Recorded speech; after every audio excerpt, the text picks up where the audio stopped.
Um dos textos mais pungentes da Bíblia hebraica, ou do Velho Testamento, como falam os cristãos, é o conjunto de textos compostos por 4 textos chamados de tradição israelita antiga.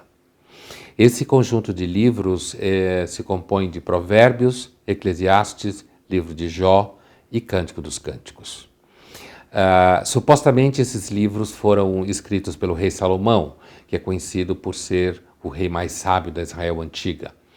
O que, evidentemente, do ponto de vista da arqueologia bíblica, hoje em dia está muito longe de ser provável. Mas independente da fonte histórica ou do ponto de vista da fé e da crença, os livros que compõem a sabedoria israelita antiga é um conjunto de livros que começa com uma ode à sabedoria dos ancestrais, que começa com uma reflexão sobre como é importante viver de acordo com o que os antepassados viveram, porque os antepassados eram sábios, e a prova que eles eram sábios é que eles não destruíram o mundo, não destruíram a vida, e a prova disso é que você está vivo.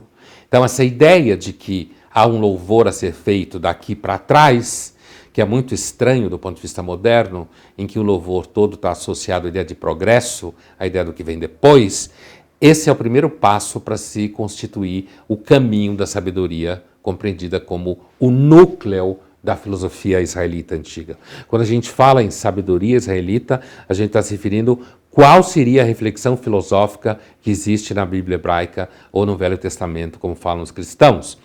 O segundo livro, o segundo passo, conhecido como Eclesiastes, é o livro em que a tradição reconhece nele uma cosmologia bíblica, no sentido de que é o livro que fala do lugar do homem no universo.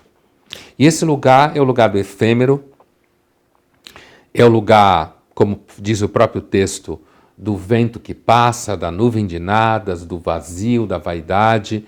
Esse livro é um livro que fala para nós, segundo o que interpretará Lutero, o grande reformador, é o livro que nos fala que tudo é graça, tudo depende da vontade de Deus e que, portanto, tudo é, de alguma forma, efêmero, se não for sustentado pela vontade de Deus, que é justamente o que os cristãos, é uma das interpretações do que os cristãos chamam de graça.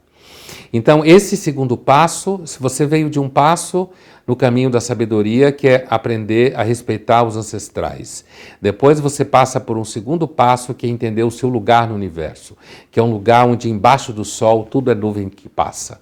Portanto, nós, efêmero, vazio, pó, que é uma imagem muito comum na Bíblia hebraica como um todo. O terceiro passo, identificado com o livro de Jó, é o passo em que você precisa se desnudar da sua própria idolatria moral, né? Isso significa você precisa entender que você não é a métrica da sua própria virtude. Só Deus pode dizer quem é virtuoso e quem não é. Fora Deus, ninguém mais pode dizer isso. E aí você tem que passar pelo processo de Jó, e a última etapa seria você conseguir entrar naquilo que São Bernardo de Claraval, ou Clairvaux, na França, santo medieval católico, chamava de câmara nupcial. Essa ideia de mística nupcial, entendida como encontro amoroso entre a humanidade e Deus, como encontro onde há, inclusive, êxtase, e a origem do texto Cântico dos Cânticos, que ninguém sabe, afinal de contas, quem escreveu, a origem do Cântico dos Cânticos é um livro extremamente erótico, né? É um livro que narra uma história de amor entre um homem e uma mulher e que tem passagens famosas como ela sentir que então o seu amado esteve lá escondido porque ela percebe o cheiro do óleo que ele usa na fresta da janela onde ele teria colocado a mão, certo? Então é um texto, essa própria ideia de fresta, que vai ser tão importante no judaísmo, quando se disser que o Messias entra pela fresta da porta, ele não chuta a porta. Portanto, como falam os rabinos, Deus está no detalhe, como o amor está no detalhe. Com a personagem feminina de Cântico dos Cânticos, percebe que o seu amado esteve no quarto enquanto ela dormia, porque ela sente o cheiro do óleo de mirra na fresta da janela.